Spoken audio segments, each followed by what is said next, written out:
এই বৰক্ষেত্ৰী উচ্চতৰ মাধ্যমিক বিদ্যালয় লোৱাৰ কথা আচলতে সেই সময়ত বৰক্ষেত্ৰী হাইস্কুল লোৱাৰ কথা আছিল আৰম্ভ থকা সময়তে 1984 চনৰ শিক্ষান্ত বৰ্ষৰ যিসকল ছাত্ৰ ছাত্ৰী আছিল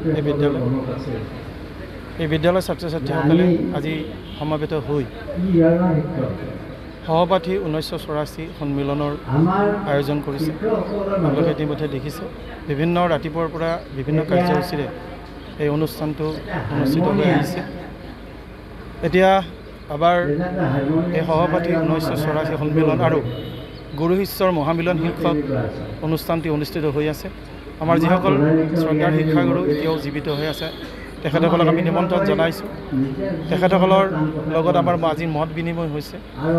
আমি সহপাঠীসকলে আজি সুদীৰ্ঘ 2 বছৰ পিছত সমাবেত হৈ পুনৰ একত্ৰিত হৈ মনৰ কথা পাতিছোঁ, ইজনে সিজনৰ খবৰ লৈছোঁ আৰু ভৱিষ্যতেও যাতে এনেদৰে আমি লগ হৈ একত্ৰিত হৈ আমি মনৰ কথা পাতিব পাৰোঁ তাৰ এটা প্ৰয়াস কৰিছোঁ।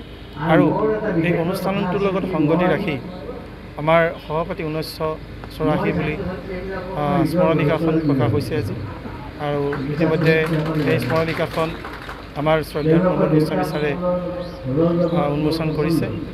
মই আশা কৰিম যে এই অনুষ্ঠানটোৱে এই যি মহিমা মন্দিৰৰ যিখন আমাৰ বিদ্যালয় যিখনে ইতিমধ্যে আজি হীৰক জয়ন্তী মহোৎসৱ উদযাপন কৰিবলৈ আগবাঢ়িছে, 62 বছৰ সম্পূৰ্ণ হ'ল। গতিকে এই অনুষ্ঠানটোৱে যাতে এই হীৰক জয়ন্তী মহোৎসৱতো উন্নতদামে সহযোগিতা আগবঢ়াব পাৰে তাৰো এটা প্ৰয়াস আমি লৈছোঁ হাতত। গতিকে আজিৰ এই অনুষ্ঠানটো আমি সফল হোৱা বুলি ভাবিছোঁ আৰু আগলৈ যাতে আমি একেলগ হৈ এই অনুষ্ঠানটো অনুষ্ঠিত কৰিব পাৰোঁ আৰু তাৰ বাবে আমি সকলোৰে সহায় সহযোগিতা বিচাৰিছোঁ।